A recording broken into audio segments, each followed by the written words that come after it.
আমন্ত্রণ দেশ বাংলায়, আপনাদের সঙ্গে আছি আমি নাতাশা বৃষ্টি। শুরুতেই সংবাদ শিরোনাম। বরিশালের বাকেরগঞ্জে তরমুজ চাষ করে সফলতার হাসি কৃষকদের, বাণিজ্যিকভাবে বিস্তৃতির জন্য আধুনিক প্রশিক্ষণ ও সহযোগিতা দাবি। এবং জয়পুরহাট জেলা পরিষদ মিলনায়তন টাউন হল 4 বছর ধরে বন্ধ, জরাজীর্ণ অবস্থায় পড়ে থাকা ভবনটিতে এখন মাদক সেবীদের আনাগোনা।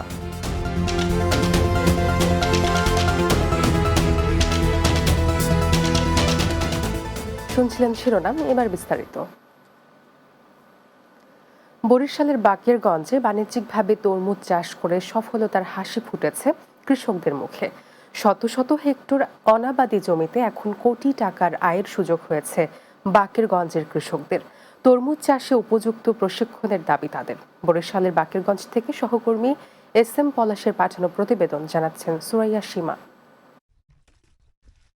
বরিশালের বাকেরগঞ্জে বছর 3 আগে পরীক্ষামূলক চাষ হয় তরমুজের, আর তাতে সফল হন চাষিরা। তারই ধারাবাহিকতায় চলতি বছর প্রায় 1000 হেক্টর জমিতে বিভিন্ন জাতের তরমুজের চাষ হয়েছে। বাকেরগঞ্জ মূলত নদীবেষ্টিত একটি উপজেলা।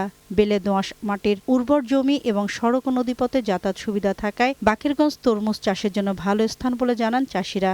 তাই যারা আগাম জাতের তরমুজ চাষ করেছেন, ইতিমধ্যে তারা ফল কেটে বিক্রি শুরু করেছেন, ভালো লাভের আশাও করছেন। আপনার 70% বেলের দোআঁশ মাটি, তো বেলের দোআঁশ মাটিতে তরমুজের আবারটা সাধারণত ভালো হয়। খুবই ভালো চাষ হয়েছে। এই তরমুজ চাষটা যদি উদ্যোগ নিয়ে ফলন করে তাহলে তারা অনেক লাভবান হবে। কিভাবে কি দেওয়া লাগে, কিভাবে কি লাগে যদি একটু বসতাম তাহলে তো আমরাও দিতাম। এ বিষয়ে উপজেলা কৃষি কর্মকর্তা জানান, বাকেরগঞ্জে তরমুজ চাষ একটি নতুন বিষয়। এ ফল চাষে কৃষকদের অভিজ্ঞতা অর্জনে সময় লাগবে। আর কৃষকদের প্রশিক্ষণ দেওয়ার কথা বলেন উপজেলা কৃষি কর্মকর্তা। স্থানীয় কৃষক যারা আছেন তারা এখনও অতটা অভিজ্ঞ হয়ে ওঠেননি, তবে আমাদের মাঠ পর্যায়ে উপসহকারী কৃষি কর্মকর্তা এবং আমাদের উপজেলা পর্যায়ের আমরা কর্মকর্তাগণ তাদের পরামর্শ দিচ্ছি। আমাদের কৃষি ডিপার্টমেন্টের পক্ষ থেকে এদেরকে কোনো ধরনের প্রশিক্ষণের ব্যবস্থা করা যায় কিনা, আর ইনশাআল্লাহ আমরা এ বিষয়ে কাজ করছি। তরমুজ চাষে আগ্রহী কয়েকশো কৃষকের প্রশিক্ষণ, বীজ, সার, কীটনাশক দিয়ে সহযোগিতা করা হবে, এমন প্রত্যাশা কৃষকদের। Desk report, Bangla TV. ঐতিহ্যবাহী জয়পুরহাট জেলা পরিষদ মিলনায়তন টাউন হলটি 4 বছর ধরে বন্ধ রয়েছে।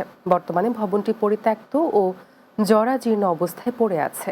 কালের সাক্ষী হয়ে দাঁড়িয়ে থাকা এই টাউন হলটিতে চলছে মাদক সেবীদের আনাগোনা। দ্রুত হলটি পুনর্নির্মাণ করে জেলার ঐতিহ্য ফিরিয়ে আনার দাবি স্থানীয়দের। জয়পুরহাট প্রতিনিধি আয়েশা সিদ্দিকা আশার প্রতিবেদন, জানাচ্ছেন সর্দার রাজীব। 1984 সালে জয়পুরহাটে জেলা প্রতিষ্ঠিত হওয়ার সময় শহরের সিও কলোনি এলাকায় নির্মাণ করা হয় জেলা পরিষদের মিলনায়তনে টাউন হল। এখানে 4 বছর আগেও সাংস্কৃতিক, সামাজিক, রাজনৈতিক সভা সমাবেশ সহ বিভিন্ন অনুষ্ঠানের আয়োজন করা হতো। দীর্ঘ প্রায় 4 দশক অবকাঠামো সহ ভবনটি সংস্কার না করায় ধীরে ধীরে ঐতিহ্যবাহী এই টাউন হলের জৌলুস হারিয়ে গেছে।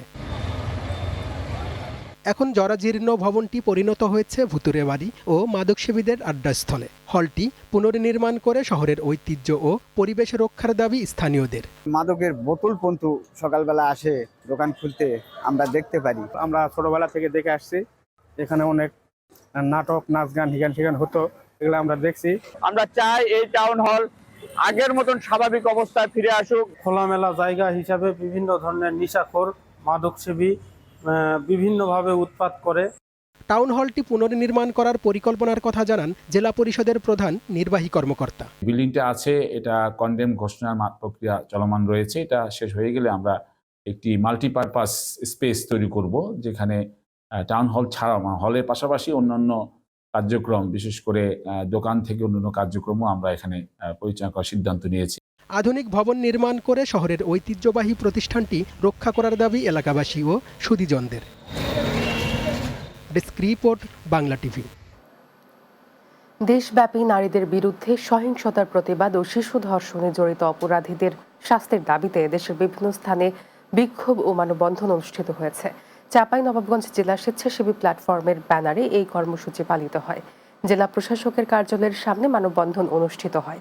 পিরোজপুর সরকারি সোহরাওয়ার্দী কলেজ শাখা ছাত্রদলের আয়োজনে কলেজ ক্যাম্পাসে মানববন্ধন অনুষ্ঠিত হয়।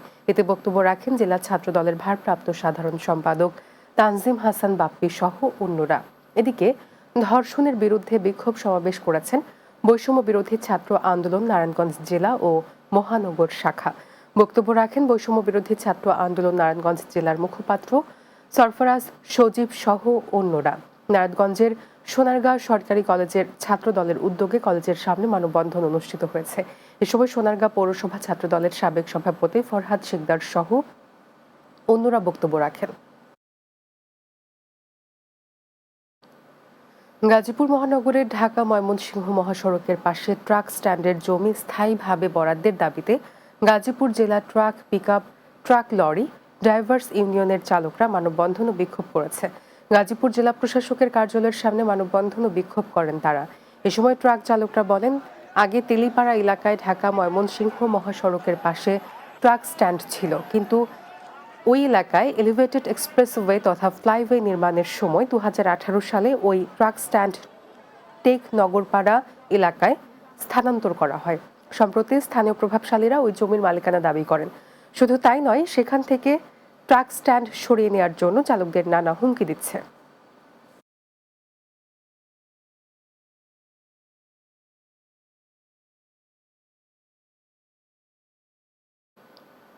দেশ বাংলা নিচ্ছি বিরতি, ফিরে অন্যান্য সংবাদের সঙ্গে আলোচনা থাকছে। মহাসড়কে অবৈধ যানবাহন বন্ধ এবং শৃঙ্খলা নিশ্চিতে বিভিন্ন পদক্ষেপ নিয়েছে পাকশী হাইওয়ে থানা পুলিশ। ঈদ যাত্রা সামনে রেখে নির্বিঘ্ন চলাচলের আশ্বাস।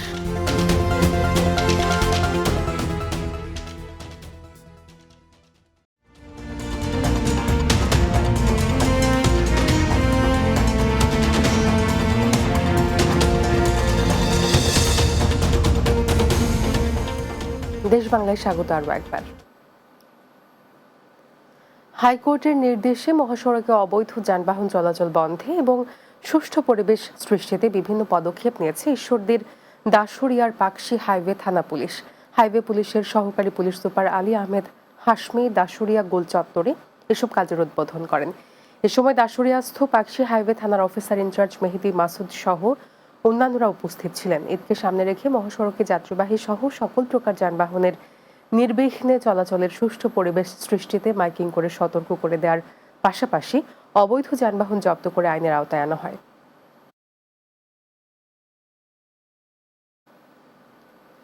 দুর্যোগের পূর্বাভাস প্রস্তুতি বাঁচায় প্রাণ ক্ষয়ক্ষতি, এই প্রতিপাদ্যে দেশের বিভিন্ন স্থানে জাতীয় দুর্যোগ প্রস্তুতি দিবস পালিত হয়েছে।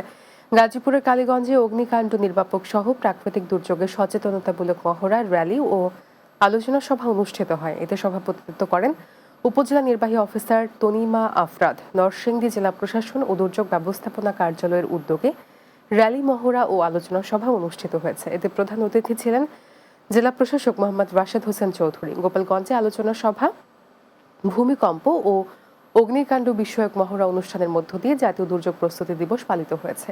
হবিগঞ্জের মাধবপুর উপজেলা প্রশাসন ও দুর্যোগ ব্যবস্থাপনা অধিদপ্তরের আয়োজনে শোভাযাত্রা, আলোচনা সভা ও অগ্নি নির্বাপন মহড়া দেখানো হয়। পরে উপজেলা পরিষদ মিলনায়তনে অনুষ্ঠিত আলোচনা সভায় উপস্থিত ছিলেন উপজেলা নির্বাহী কর্মকর্তা জাহিদ বিন কাশেম সহ অন্যরা।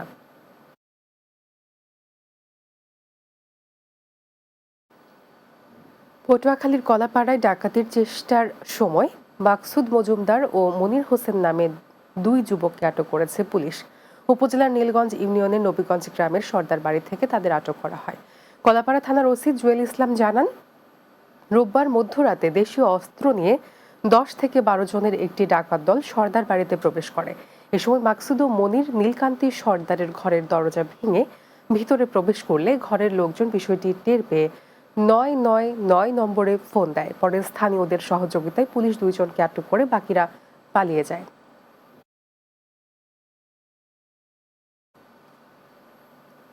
টাঙ্গাইলের নাগরপুরে রমজানে নিত্য পণ্যের গুণগত মান ও মূল্য নিয়ন্ত্রণের উদ্দেশ্যে সদর বাজার মনিটরিং করেছে উপজেলা প্রশাসন।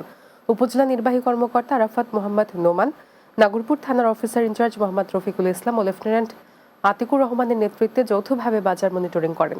এ সময় উপস্থিত ছিলেন নাগরপুর বাজার বণিক সমিতির সভাপতি আক্তারুজ্জামান বকুল, সাধারণ সম্পাদক গোলাম মোস্তফা গোলাম সহ উপজেলা প্রশাসন, থানা প্রশাসন ও বাজার বণিক সমিতির নেতৃবৃন্দ।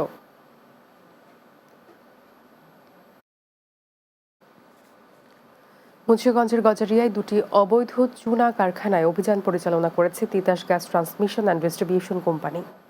উপজেলার টেঙ্গারচর ইউনিয়নের ভাটেরচর ও বালুয়াকান্দি ইউনিয়নে অভিযান পরিচালনা করা হয়। অভিযানে নির্বাহী ম্যাজিস্ট্রেট হিসেবে দায়িত্ব পালন করেন জ্বালানি ও খনিজ সম্পদ বিভাগের সিনিয়র সহকারী সচিব মিল্টন চন্দ্র রায়। এ সময় টেঙ্গারচর ও বালুয়াকান্দি ইউনিয়নের দুটি চুনা কারখানার গ্যাস সংযোগ বিচ্ছিন্ন করা সহ স্কেভেটর দিয়ে কারখানা দুটি গুঁড়িয়ে দেওয়া হয়।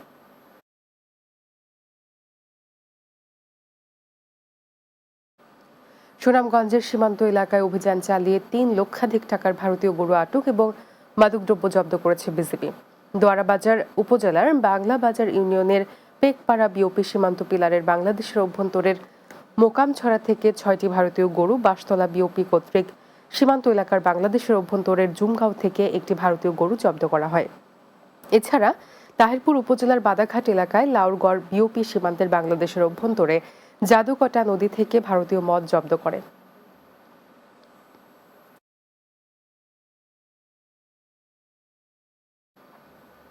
শেষ করব দেশ বাংলা, যাওয়ার আগে শিরোনামগুলো জানিয়ে দিচ্ছি আরো একবার। বরিশালের বাকেরগঞ্জে তরমুজ চাষ করে সফলতার হাসি কৃষকদের, বাণিজ্যিকভাবে বিস্তৃতির জন্য আধুনিক প্রশিক্ষণ ও সহযোগিতা দাবি।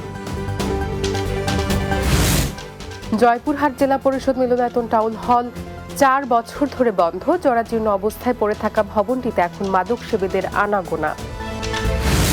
এবং মহাসড়কে অবৈধ যানবাহন বন্ধ এবং শৃঙ্খলা নিশ্চিতে বিভিন্ন পদক্ষেপ নিয়েছে পাকশী হাইওয়ে থানা পুলিশ।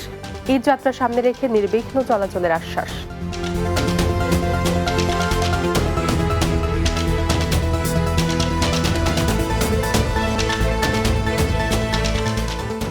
এই ছিল দেশ বাংলা। আমাদের পরবর্তী সংবাদ বিকেল 4:30 দিনের বাংলা দেখার আমন্ত্রণ রইল। এতক্ষণ সঙ্গে থাকার জন্য ধন্যবাদ সবাইকে।